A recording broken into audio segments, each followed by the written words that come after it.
Hello and welcome to the Overland Journal podcast. I'm your host, Scott Brady, and I'm here with my co-host, Matt Scott. What are we going to do a little different today, Matt? So today we are going to be starting an all-new series on the Overland Journal podcast called the Principles of Overlanding. And what this series is really meant to do is it's meant to just explain some kind of more basic concepts in a little bit more detail so you can get out, kind of have the benefit of my experience, Scott's experience, and everybody that we've collaborated on for this series and make it all available to you. Yeah. And the thing about it that I think is important to reiterate is I've only touched the surface of what there is to know about overlanding. And I have a lifetime still of learning to do around this subject. But what this gives Matt and I the opportunity to do is do a deep dive, a lot of additional research and supportive research around these topics. So it's going to be things like what we're going to talk about today, Payload, things that we're going to talk about like border crossings, visas and other documentation, shipping your vehicle around the world, the basics of suspension, the basics of an interior build out and camping components, why you select a van over maybe a wagon, for example. So these are going to be very digestible subjects. They're going to be shorter in form, but they're really going to dig into the details. They're going to dig into the subject matter of it. And partly this series was inspired by a book that I read a few years ago called Principles by Ray Dalio. This guy is extremely successful. He has one of the world's largest and most successful hedge funds, and he talks a lot about developing an organization and developing a mindset around principles. And the thing that he said that was the most salient to me and that I appreciated the most was he said, I don't want to just think that I know that I'm right or think that I'm right. I want to know that I'm right. And when I say that, that isn't to even partially suggest that everything that Matt and I are going to talk about today makes us right.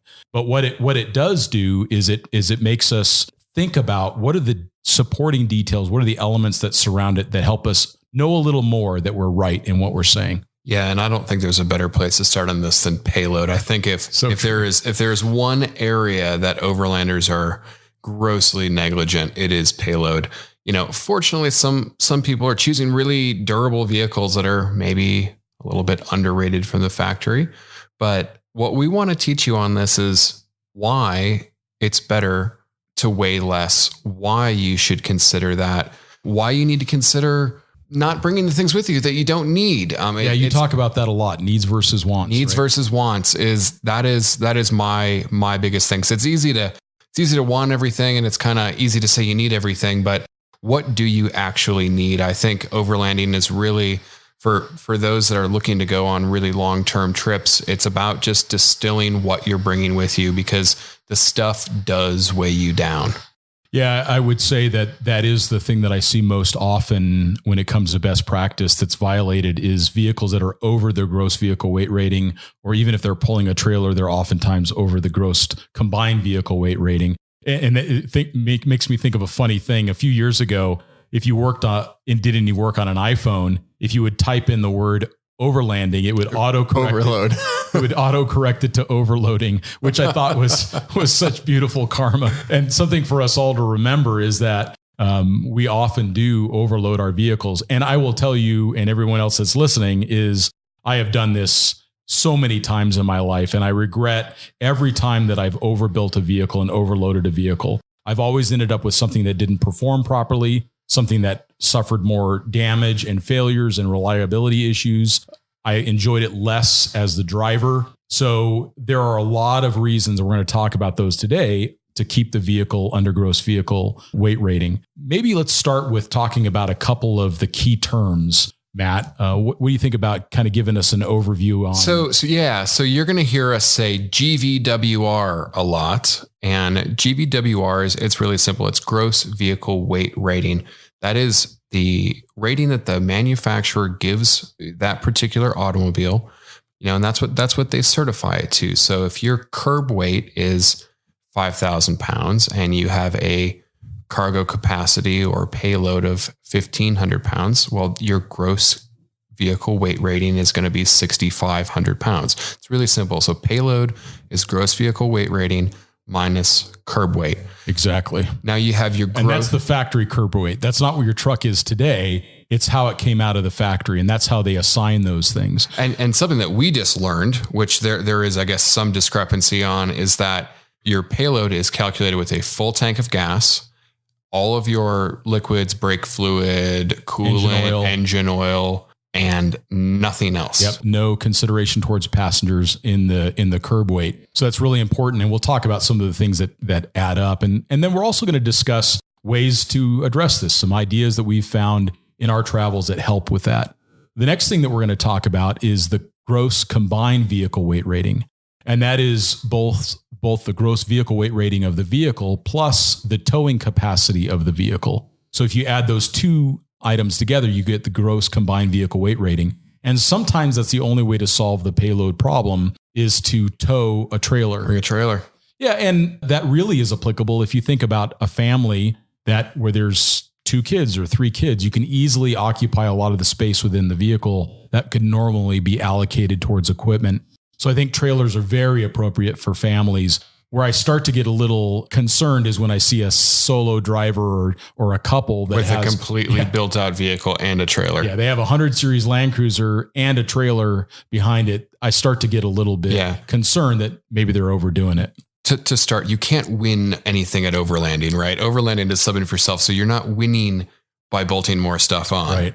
You know, like he who has the most does not win overlanding. He who has seen the most. Right. Yeah. The only thing that really impresses me anymore is people's passports and their stories and where they've been and what they've experienced and how it's changed them. We want to keep it as simple as possible. The next thing is curb weight. As a definition, curb weight is the manufacturer's curb weight. And then there can also be a curb weight that you get when you add modifications and you go and you take it to a local scale and you figure out what your current vehicle weight is. And that's really important to do. It's important to do on a regular basis. So that way you can get a baseline of how your truck is against those gross vehicle weight ratings. Roof load rating. That's not something that you hear thrown around a lot. It is almost always grossly blown over through the aftermarket, except for the new Defender is pretty crazy. Impressive. 400 pounds of dynamic, 360 pounds of dynamic, and I believe close to 500 or 550 pounds of static. And another good example of that is the 200 series Land Cruiser, around 240 pounds, 250 pounds of roof load rating under dynamic conditions. There are very few other vehicles that get close to that. Most of the 4-wheel drives that we see, 4Runners and Jeeps, et cetera, they end up somewhere between the 80 and the 140, maybe 150 pounds if you're lucky. So that's really important. If you remember how much a roof tent weighs, they can easily weigh 120 to 150 pounds. So you basically end up with a roof tent and a couple crossbars, and that's it. And this is really critical. If you think about it, those ratings are set for the vehicle at stock suspension height and stock center of gravity. Once we start to lift our vehicles and goes lower. Add taller section height tires, we start to really stress those vehicle dynamics that help support that roof load. So we really need to be thinking hard about when we start to add roof loads, or let's just start with buying the right vehicle. In my mind, if you want to put a bunch of stuff on the roof, buy a 200 series, buy a new Defender. Yeah. I mean, every action that you do to your vehicle has a reaction. And I think that's the important thing to know while we talk payload, right? Just keep it in mind. So sprung weight and unsprung weight, pretty simple. So basically anything your suspension is holding up, that is sprung weight. Everything that your suspension is not holding up, so that's below the bottom of, let's say, that coil spring, that is unsprung weight. You also have rotating mass and things like that. I guess the old race car thing with rotating mass was any pound of rotating mass you added was 7 pounds of unsprung weight. You know, you're also kind of putting in there. So people that are putting in, really heavy tires, let's say you have a 4Runner with that doesn't even have an LT construction tire from the factory, and you go to a 35. Well, you're probably adding 25 to 30 pounds of rotating mass times 7. Like that is where you really start to feel that weight. You do. It affects acceleration, braking, everything. It certainly does. It definitely affects acceleration and braking. Acceleration we can address to a small degree by changing the gear ratio of the vehicle. The braking performance we can improve slightly by improving the brakes, improving the sweep area, improving the caliper configuration.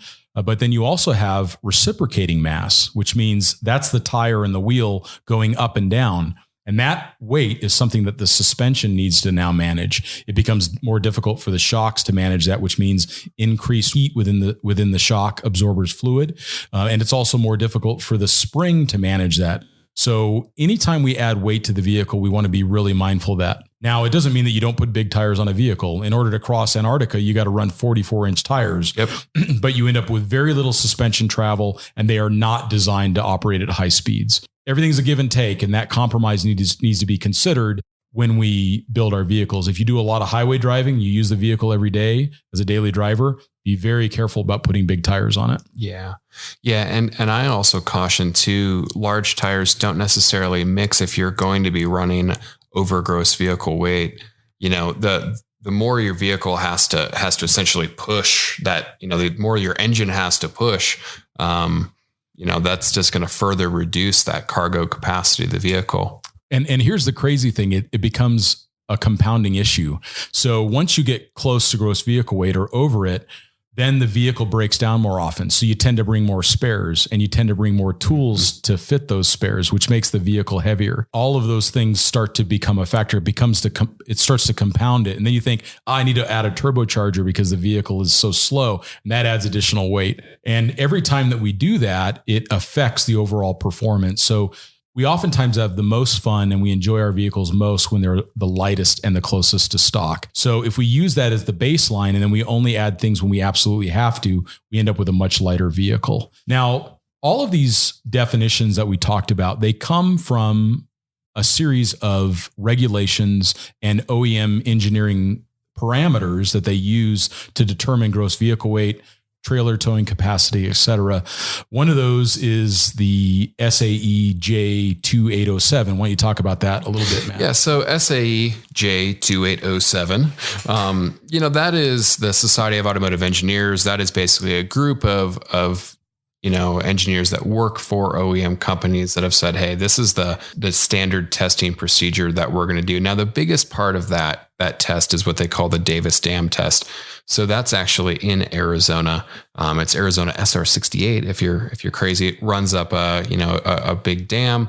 It's several thousand feet that you're gaining in a relatively short distance. And that's meant to test the cooling capacity of the vehicle. Is it going to overheat? And there's a lot of things that also affect your, payload, believe it or not, affects the cooling capacity of your vehicle.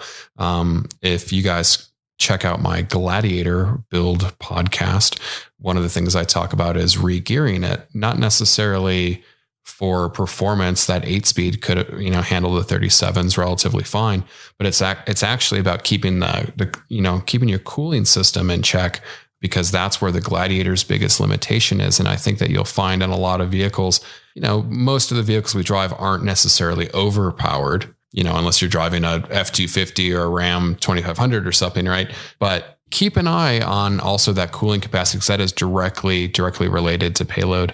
It also gearing is mechanical advantage. Exactly. So once you add much larger diameter tires, you change the whole leverage on the system, and the vehicle has to work harder to get those heavier now and larger diameter tires accelerated. And that adds heat into the automatic transmission, or it adds strain on the clutch. And we have to think about all of those impacts. And that's why that's part of these SAE regulations. Yeah. And the other things they're looking at is acceleration. Like, they have a standard where they have X amount of weight and the vehicle has to accelerate to 60 mile an hour under a certain amount of time. They're checking for trailer sway. They're checking for braking performance. They're checking for, the structural engineering of the vehicle. Can the frame actually handle it? There's a great story on Jalopnik that Andrew Collins wrote. If you just Google SAE J2807, it will explain that in detail. That'll be in the show notes. Really, really suggest. Yeah, I would suggest that you check it out. And the more that we educate ourselves on the limits of our vehicles and the implications of that, which is the next thing we're going to talk about, having a vehicle over gross vehicle weight, there are several issues with that. First of all, there's, I think, an ethical component. if you can't properly swerve around a child that came out of the street after a ball, I think that we have a duty to make sure that the vehicles can handle properly. But then there's also the consideration of you're on the trip of a lifetime. You get your 1 week of vacation to go down to Baja, and now you have a vehicle that either overheats the transmission, or you smoke the brakes, or you blow a corner and you end up rolling or damaging the vehicle and your trip's over. There's consequences to all of that. But then there's also legal considerations. If you get into an accident and the vehicle's determined to be grossly overweight, you can be cited by the officer on scene, or you could be held liable later. It can also result in the insurance company not accepting your claim, particularly if it results in injury or death to the individual that you've had an impact with, or if they can clearly demonstrate that the vehicle being overloaded, which was an intention by the owner, resulted in the crash. So we need to be very careful about that for both ethical, legal, and our ability to do an insurance claim. Yeah. And some states will even go as far as to include this in their annual inspection. I want to say that if it's registered to a business in Maryland, for example, they have the ability to weigh the vehicle. Now, they may not always do that, but it is something that can happen. I think the biggest problem with Payload is that it's something that's ignored because it's not necessarily enforced in the United States, right? Yeah. There's very little negative repercussion on a day-to-day basis, if any. I think a lot of it comes when something does go wrong. Right. You're really, up a creek without a paddle. Australia is a great example. It is a good example. They actually have roadside Gvwr weigh stations where they will defect the vehicle and tow your car. They'll also check for, if the tires are outside of the arches or if there's too much suspension lift. I always think that Australia really is leading in terms of the industry and safety. And it's very important, I think, for everybody that's listening to this podcast to consider it. Yeah, just consider it. It can feel sometimes like Big Brother, but I think if as a community, we do some self-policing and we start to pay attention to it, we can help stave off some of those laws that may feel like Big Brother in the future. A lot of that stuff is literally about just ensuring that people are responsible. And Australia is absolutely a great example of that. But we're so lucky here. They're kind of screwed because, they cannot readily get a Ram 3500 that has a 4,000 pound payload capacity or whatever it is. I'm not even keeping up these days. We have lots of options, and I think choosing the right vehicle is great. It certainly is. That's the place. Every time I love Tacomas, and I hate to rag on Tacomas. They're the standard overland vehicle in the United States now. But when I see a Tacoma that has an 1,150 pound payload capacity, has drum brakes in the rear, C-channel, are they boxed frame?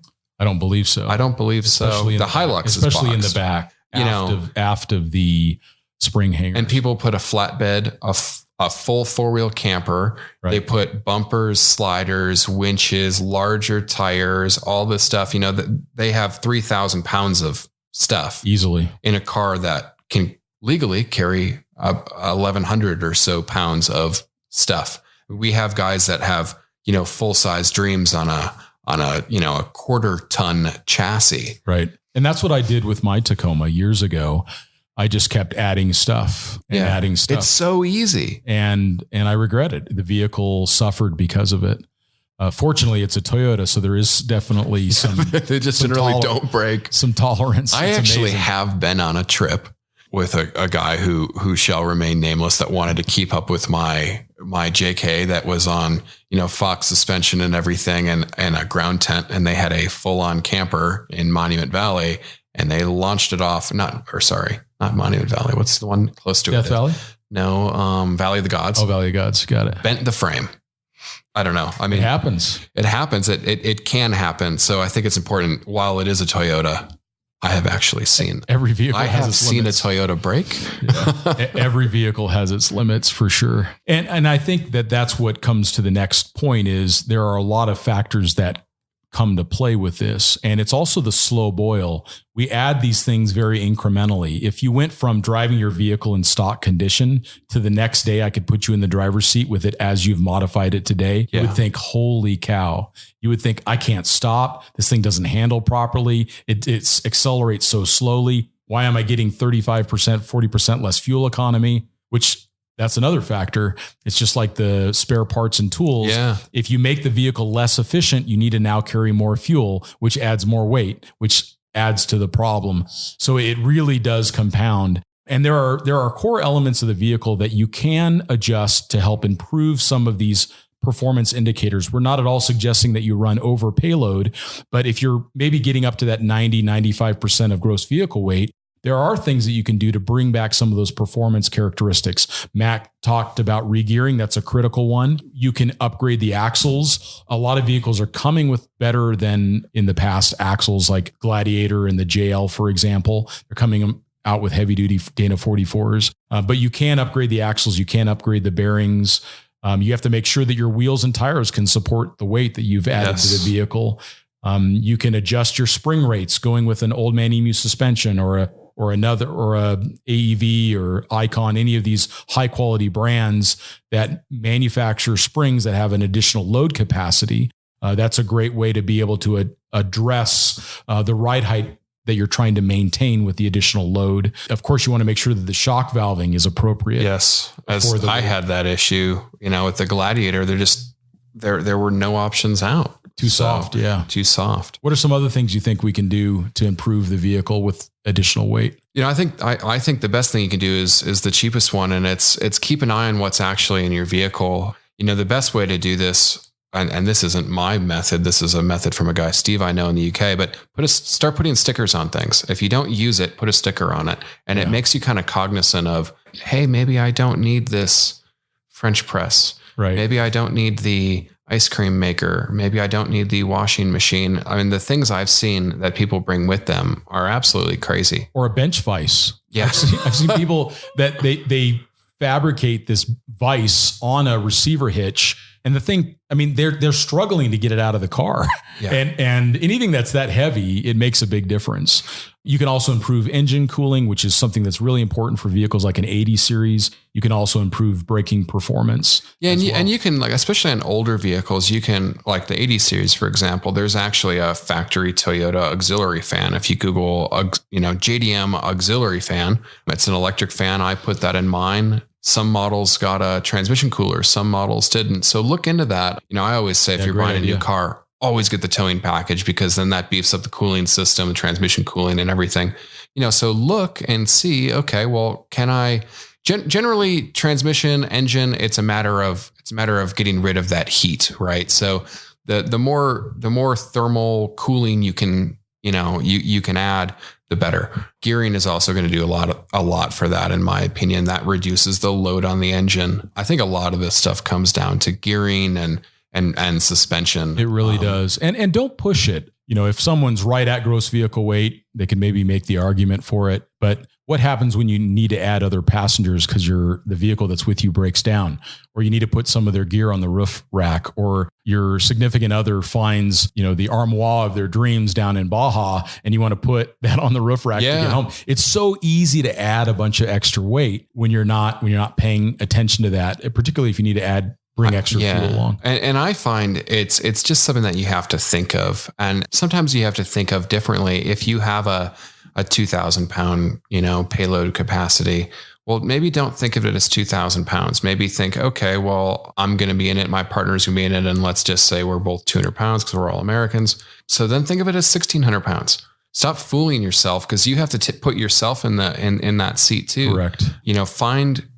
Figure out how much your fridge weighs, but then figure out how much your fridge weighs full of beer. Right. Figure out, figure if you're going to put drawers in your vehicle, that's great. Well, don't let the drawers just become a place to accumulate crap. Also, I think tools are tough because you can always tell yourself, oh, I'm going to need it. But well, if your car's in metric, why are you bringing, standard tools with you? And try and pare things down. Like tools are a place where you can save a lot of weight. A lot of weight. I will actually work on my vehicle at home from the toolkit that is in my vehicle. Yeah, great idea. And I will take things out that I don't need. Or maybe add the things you do, like the right hub wrench or something like that. But don't be underprepared. Yeah. Just don't be bring what you need along. Yeah. Don't bring stuff to fix the school bus in Ushuaia that you might run into. Or don't put a high lift on the rack if you don't have a place for the high lift to lift from. Yeah. A lot of modern vehicles simply don't have jacking points that are suitable.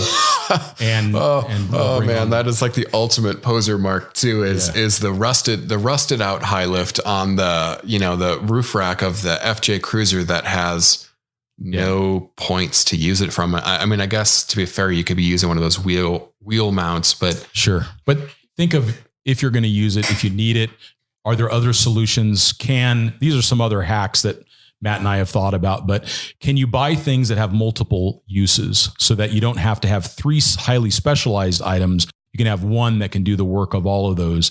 Like, for example, a camp light. Instead of putting a bunch of lights on the rack, have one camp light with a clamp that you can move around on the rack where you need it.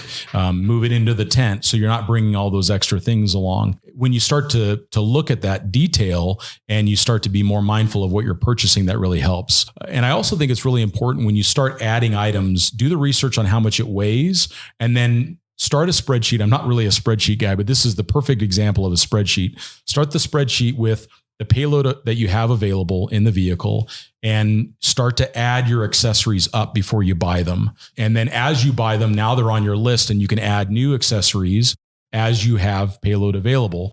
But one of the cool things that you can do to help with that calculation is remove the weight of the stuff that you've taken out of the vehicle. Yep. So a great and probably the best example of that is, don't drive around with 3rd row seats in the vehicle if you don't have passengers to fill 3 rows of seats.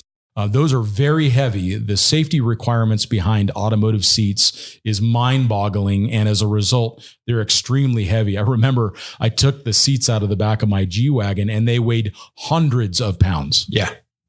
They were so like typical German engineering. They had struts and which made them like soft close and helped you lift them. And like they were literally built to come out of the back of a C-130. It was amazing how well they were constructed, but I saved hundreds of pounds when I removed them. Easily. Yeah. I just did a Gvwr rear seat delete in my Gladiator. And I think we probably netted between 50 and 75 pounds.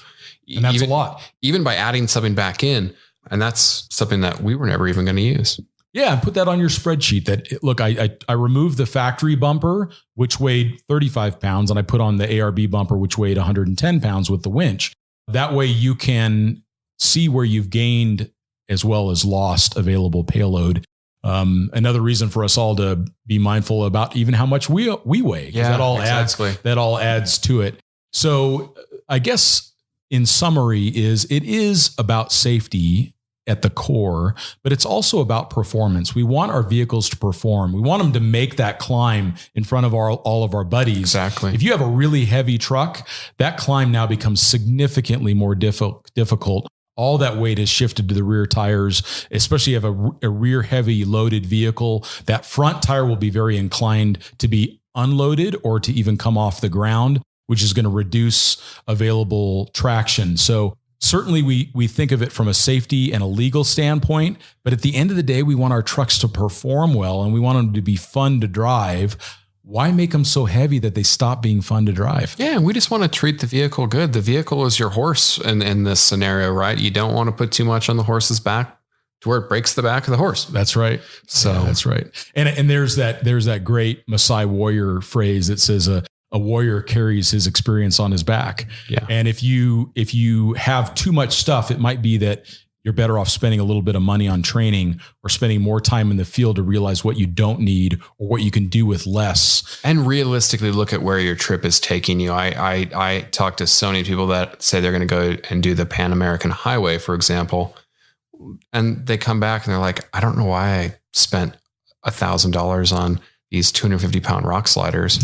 Yeah. I was off the pavement for like 20 minutes. Yeah. Like figure out what you value and recognize that, travel and overland travel is not exclusive to off-road travel. They don't have to be the same thing. And you shouldn't have to feel that you need to have these things. There's nothing wrong with a stock bumper. No. There's nothing, I always say, if you're going to go overkill on anything, make sure you have good tires. Right. But just go. I mean, you can do all of this out of duffel bag. Scott and I have both done it a million times in press cars. You fly in, you have your duffel bag with your stuff, and you go. And totally some of those are some of my most enjoyable trips. You're right. Because then you're not distracted by all that stuff. All the stuff. And I think in summary, it's important to focus on what's most important. If you really enjoy technical terrain and getting very remote in southern Utah, those sliders might be a very good idea. But then that means you should camp like a backpacker in order to make up the difference. Yeah. If you really want comfort when you're traveling and you don't do that much technical driving, then you can leave the sliders and then add your comfort elements, your roof tent or whatever. And then it is important to remember that you do have the gross combined vehicle weight rating as a last resort, which means that you could add a trailer that would give you additional capacity. And there's some nice trailers on the market now too. They're so comfortable. Yeah. They're so comfortable. And that's particularly relevant to those that are traveling as a family in a smaller vehicle. That can be a great solution. Yeah. Yeah. I always say anywhere you are in the third world, there will have been a Toyota Corolla that has gone down that road. Almost always. And almost every place that you're going in America, there is some kind of biologist in a bone stock F-150 with the cheapest tires the government would buy that has gone down that same exact road. So, absolutely. I will just leave everybody with the concept of need versus want. Just make sure you have a healthy balance. Yeah, absolutely. Well, thanks for all your thoughts on this, Matt. And thanks to everyone that is listening. We appreciate it. We look forward to your comments and feedback. We've started a thread on expeditionportal.com in the forum where you can list questions and ideas. You can also reach out to us via the various social channels. Scott, what is your Instagram? It's Global Overland is mine. And yours? I am Matt Explorer. There you go. So if people have ideas, questions, thoughts for a future episode, or if you'd like to be on an episode and you have some thoughts you'd like to share that way, please just reach out to us and we will get in touch. Cool. Thanks, guys. Thanks for listening.